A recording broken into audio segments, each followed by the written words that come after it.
He is even prepared to admit that possibly Plato's plan for abolishing law would be an advantage if only the written law were at stake. But he holds it clearly impossible that the knowledge of the wisest ruler can be better than the customary law. The rigid distinction between nature and convention, with the extreme intellectualism or rationalism to which this distinction had committed Socrates and Plato, was thus broken down by Aristotle. The reason of the statesman in a good state cannot be detached from the reason embodied in the law and custom of the community he rules. At the same time, Aristotle's political ideal was quite at one with Plato's in setting up an ethical purpose as the chief end of the state. He never changed his opinion on this point, even after he had enlarged his definition of political philosophy to include a practical manual for statesmen who have to do with governments which are very far from ideal. The real purpose of a state ought to include the moral improvement of its citizens, because it ought to be an association of men living together to achieve the best possible life. This is the idea or meaning of a state. Aristotle's ultimate effort at a definition turns upon his conviction that the 96 state alone is self-sufficing, in the sense that it alone provides all the conditions within which the highest type of moral development can take place. Like Plato, also, Aristotle confined his ideal to the city-state, the small and intimate group in which the life of the state is the social life of its citizens, overlapping the interests of family, of religion, and of friendly personal intercourse. Even in his examination of actual states there is nothing to show that his connection with Philip and Alexander enabled him to perceive the political significance of the Macedonian conquest of the Greek world and of the East. The political failure of the city-state did not, in his eyes, take from it the character of an ideal. Aristotle's theory of political ideals, therefore, stands upon ground which he had clearly occupied because of his association with Plato. It follows from an effort to adopt and take seriously the chief elements of the theory developed in the Statesman and the Laws, with such changes as were required to make that theory clear and self-consistent. This applies particularly to the distinctive feature of Plato's later theory, that law must be treated as an indispensable constituent of the state. This being true, it is necessary to take account of the conditions of human nature which make it true. Law must be admitted to include real wisdom, and the accumulation of such wisdom in social custom must be allowed for. And the moral requirements which make law necessary must be incorporated as part of the moral ideals of the state. True political rule must therefore include the factors of subordination to law and of freedom and consent on the part of its subjects. These become factors not of a second-best state but of the ideal state itself. About Aristotle's ideal state itself not much need be said. In truth his avowed purpose to construct an ideal state never eventuated, and the reader feels that the task was really little to his taste. What he does is to write a book not on an ideal state but upon the ideals of the state. The sketch of an ideal state, begun in books 7 and 8, was apparently never finished, which is significant, especially if it be correct to suppose that these books belong to the earlier draft of the Politics. The good life requires conditions both physical and mental, and it is upon these that Aristotle expends his attention. The list of conditions is derived 97 from the laws. It includes specifications regarding the population needed, both its amount and character, the territory most suitable in size, nature, and situation. It is not the case that Aristotle always agrees with Plato. He is distinctly more favorable to a situation on or near the sea, for example, but the differences are matters of detail, and the list of relevant conditions is substantially that which Plato had proposed. Aside from physical conditions of the good life, the most important force in molding citizens is, for Aristotle as for Plato, a compulsory system of education. In his general theory of education Aristotle differs from Plato, as might be expected, in allowing greater weight to the formation of good habits. Thus he places habit between nature and reason among the three things which make men virtuous. Such a change was necessary in view of the importance which custom must have in a state subject to law. Aristotle's discussion is wholly devoted to liberal education and shows, far more than Plato's, an actual contempt for the useful. A plan of higher education such as had formed so notable a part of the Republic is conspicuous by its absence and omission, which may of course be due to the fact that the book is unfinished. The government of the ideal state also suggests the laws. Property is to be privately owned but used in common. The soil is to be tilled by slaves, and artisans are to be excluded from citizenship on the ground that virtue is impossible for men whose time is consumed in manual labor. Conflict of the ideal and the actual. So far Aristotle's political ideals have been outlined without raising any questions about the discrepancies and difficulties that would be encountered if these ideals were brought into relation with the actual institutions and practices of cities. The ideal is in itself almost as deductive as Plato's, and apparently it had been formed by a kind of dialectical analysis of the defects of the earlier theory. But it is obvious that discrepancies with practice and with ends actually pursued in government are much more serious for Aristotle than for Plato. The latter had never supposed that an ideal need be embodied in practice to be valid, and he had never allowed to custom any such claim to wisdom as Aristotle's theory required. If facts fail to square with ideal. 98. Truth, Plato could always say, like the mathematician or the mystic, so much the worse for facts. Aristotle, with a heavy obligation to common sense and the wisdom of the ages, is in no position to be so radical.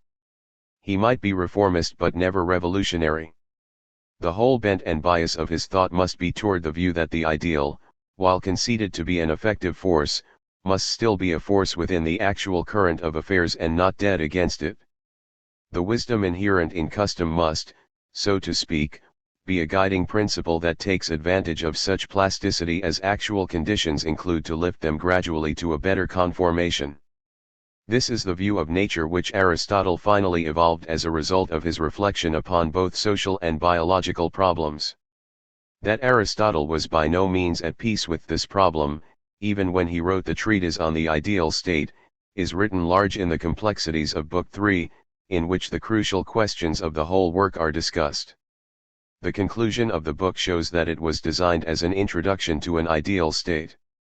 Books 7 and 8, however, show that Aristotle found the carrying out of this project so unsatisfactory that he never completed it, and when the first draft was enlarged, it was not by proceeding with the sketch of the ideal state but by the insertion of books 4 to 6. These are conspicuously realistic in their purpose and tone but carry forward lines of thought that are started in Book 3. It is safe to conclude that the construction of an ideal state became less and less congenial to Aristotle's mode of thought as he grew older, and also that he finally found in Book 3 an introduction to a line of investigation which he had not originally intended to pursue. This conclusion is borne out by the reading of Book 3 itself.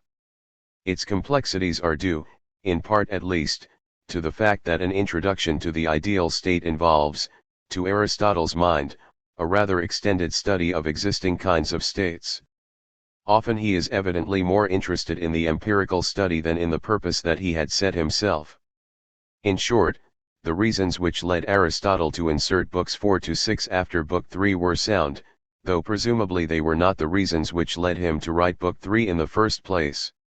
The plan outgrew its original scope, but it grew from interests that were present at the start.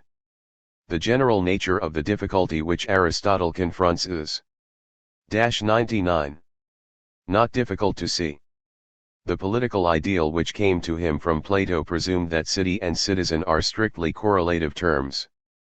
This accounts for three questions which he places at the opening of Book 3. What is a state? Who is a citizen? Is the virtue of a good man the same as the virtue of a good citizen? A state is an association of men for the sake of the best moral life. The type of life which a group of men will live in common depends upon what kind of men they are and what ends they design to realize, and reciprocally the end of the state will determine who can be members of it and what kind of life they can individually live.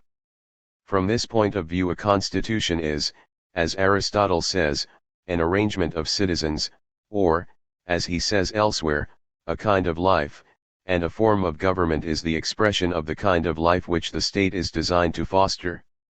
The ethical nature of the state not only dominates but, so to speak, completely overlaps its political and legal nature. Thus Aristotle concludes that a state lasts only so long as its form of government endures, since a change in form of government would signify a change in the constitution or the underlying kind of life that the citizens are trying to realize. Law, constitution, state, form of government all tend to coalesce, since from a moral point of view they are all equally relative to the purpose which causes the association to exist. Insofar as the object is to formulate an ideal state, this is not an insuperable objection. For such a state would be dominated by the highest possible kind of life, and Plato, at least, had supposed that an understanding of the idea of the good would show what this is. But to arrive at the idea of the good first and then to use this as a standard for criticizing and evaluating actual lives and actual states, was just what made Aristotle despair. If, on the other hand, one begins with the observation and description of actual states, distinctions evidently have to be made.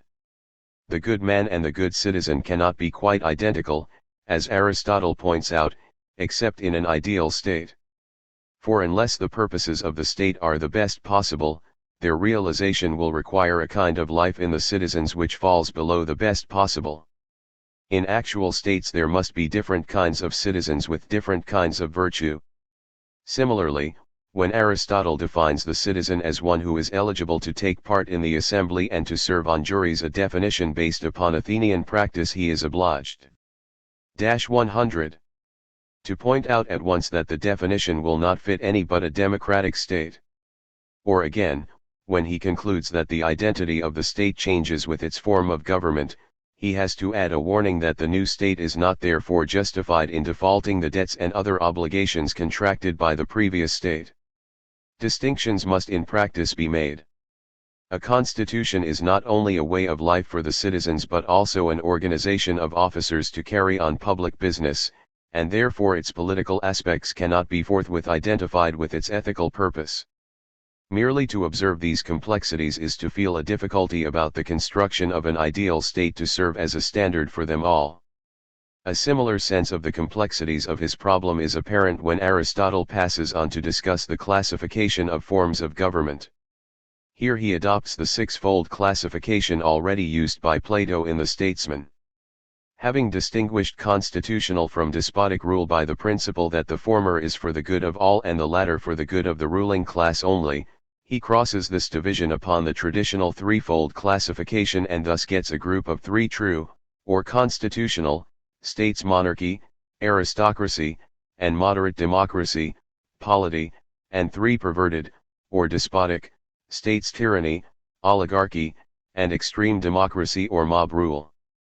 The only difference between Plato's treatment and Aristotle's, and it appears to be unimportant, is that the former describes his true states as law-abiding while the latter describes them as governed for the general good. In view of his analysis of what constitutional government means, Aristotle must have thought that the two descriptions came to nearly the same thing.